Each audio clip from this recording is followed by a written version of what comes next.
Pemerintah bersama Dewan Perwakilan Rakyat atau DPR telah mengesahkan RUU Cipta Kerja atau Ciptaker menjadi undang-undang. Pengesahan telah dilaksanakan meskipun menuai penolakan dari Serikat Kerja dan Buruh. Salah satunya terkait pasal 81.4 hingga 11 yang mengatur tentang tenaga kerja asing atau TKA. Untuk diketahui, Undang-Undang Ciptaker mengubah dan menghapus sejumlah aturan TKA dalam Undang-Undang Nomor 13 Tahun 2003 tentang Ketenagakerjaan.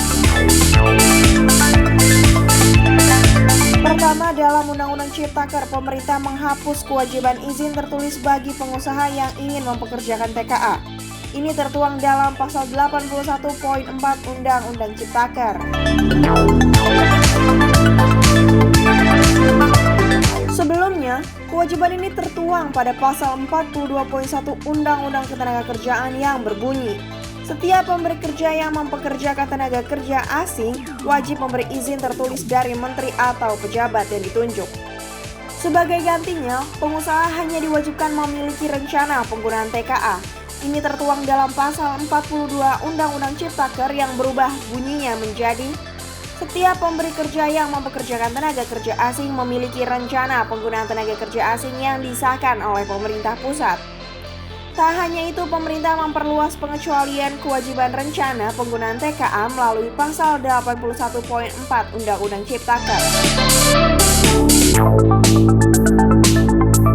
Sebelumnya, pada pasal 42.3 Undang-Undang Ketenagakerjaan, kewajiban memiliki izin mempekerjakan TKA tidak berlaku hanya bagi perwakilan negara asing yang mempergunakan tenaga kerja asing sebagai pegawai diplomatik dan konsuler.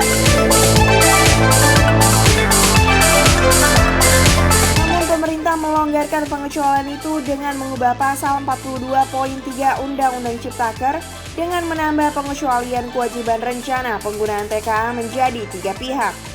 Pertama, direksi atau komisaris dengan kepemilikan saham tertentu atau pemegang saham sesuai dengan ketentuan perundang-undangan. Kedua, pegawai diplomatik dan konsuler pada kantor perwakilan negara asing. Ketiga, TKA yang dibutuhkan oleh pemberi kerja pada jenis kegiatan produksi yang terhenti karena keadaan darurat, vokasi, perusahaan rintisan atau startup, kunjungan bisnis, dan penelitian untuk jangka waktu tertentu.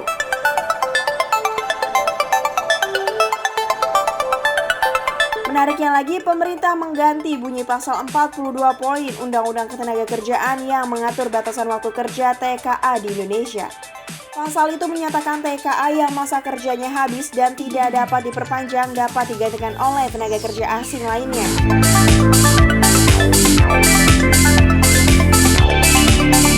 Namun, pengaturan itu tidak ditemukan pada Undang-Undang Ciptaker. Pasal 42.6 Undang-Undang Ciptaker menyatakan jika ketentuan mengenai jabatan tertentu dan waktu tertentu diatur dengan peraturan pemerintah.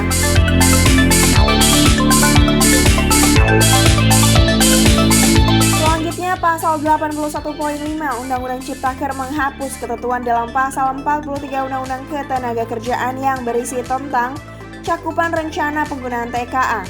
Padahal, dalam pasal 43 Undang-Undang Ketenagakerjaan menyebutkan cakupan rencana penggunaan TKA cukup rinci, meliputi alasan penggunaan TKA, jabatan dan kedudukan TKA, jangka waktu penggunaan TKA, dan penunjukan tenaga kerja WNI sebagai pendamping TKA.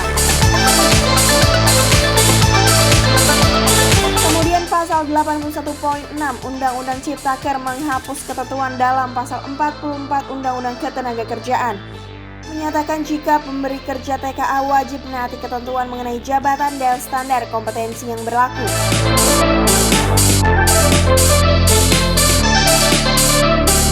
Selain itu, pemerintah juga tidak mewajibkan tenaga pendamping TKA dari pekerja WNI maupun melaksanakan pendidikan dan pelatihan kerja bagi pekerja WNI. Pengecualian itu berlaku untuk TKA yang menduduki jabatan tertentu.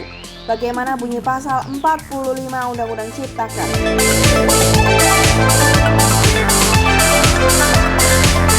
Hanya itu, pemerintah juga mempersempit cakupan jabatan yang dilarang dimiliki oleh TKA. Sebelumnya hal itu diatur dalam pasal 46 Undang-Undang Ketenagakerjaan yang berbunyi, jika TKA dilarang menduduki jabatan yang mengurusi personalia dan jabatan-jabatan tertentu yang diatur dengan keputusan menteri. Namun pemerintah menghapus pasal tersebut melalui pasal 81.8 Undang-Undang Ciptaker. Pemerintah hanya melarang TKA menduduki jabatan yang mengurusi personalia.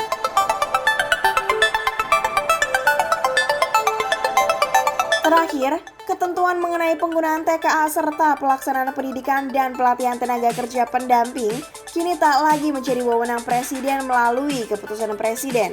Ketentuan ini sebelumnya tercantum dalam pasal 49 Undang-Undang Ketenagakerjaan. Dalam pasal 49 Undang-Undang Ciptaker hanya disebutkan jika ketentuan lebih lanjut mengenai penggunaan TKA diatur dengan PP.